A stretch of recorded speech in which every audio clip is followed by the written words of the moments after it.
மறுவாழ்வு மையத்தை சுவையாக்கும் நம் அபர்ணா மசாலா.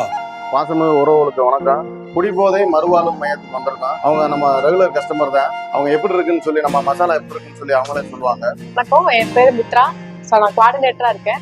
நாங்க என்ன பண்ணிட்டு இருக்கோம்னா, குடி மற்றும் போதை மறுவாழ்வு மையம் கடந்த 15 வருஷமா மதுரை அழகர் கோயில் கிட்ட நடத்திட்டு வந்துட்டு இருக்கோம். ஸோ இங்க வந்து நாங்க குடி மற்றும் போதை நோயாளிகளுக்கு சிகிச்சை கொடுத்துட்டு இருக்கோம். அது இல்லாம மனநல பிரச்சனை உள்ளவங்களுக்கு, பசங்கள்ல இருந்து பெரியவங்க வரைக்கும் எல்லா வகையான மனநல ப்ராப்ளத்துக்கும் இங்க ட்ரீட்மெண்ட் கொடுத்துருக்கோம். ஸோ நாங்க வந்து அபர்ணா மசாலால இன்ஸ்டாகிராம் பார்த்து தான் நாங்க போனோம். ஸோ ஃபர்ஸ்ட் நான் வீட்டுக்கு தான் வாங்கிட்டு இருந்தேன்.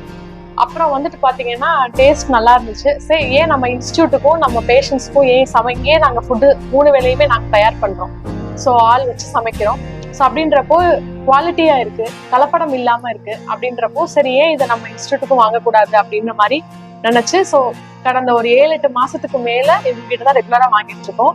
ரொம்ப சாட்டிஸ்ஃபைடா இருக்கு. ஸோ எல்லாமே இங்க என்ன பிரச்சனை பாத்தீங்கன்னா, உங்களுக்கு பேஷண்ட்ஸ்க்கு ஏன்னா எங்களுக்கு வர பேஷண்ட்ஸ் எல்லாருக்குமே முக்கால்வாசி வயிறு வலி இருக்கும், அல்சர் இருக்கும், ஜாண்டிஸ் இருக்கும். ஸோ இவங்களுக்குலாம் நாங்க பார்த்து பக்குவமா சமைக்கணும். ஸோ அப்படின்றப்போ இந்த மசாலால எல்லாமே கலப்படம் இல்லாம இருக்கு உங்களுக்கு. ஸோ நல்லாவே இருக்கு. ஸோ சமையல் எங்களுக்கு எந்த பிரச்சனையும் இல்லை. ஸோ டேஸ்ட் ரொம்பவே நல்லா இருக்கு. மதுரை SACC மறுவாழ்வு மையத்திற்கு நன்றிகள். நலம் பெறும் மக்கள் மீது அக்கறையோடு பார்த்து அவர்களை பராமரிக்கும் உங்களுக்கு எங்களின் மனமார்ந்த வாழ்த்துக்கள்.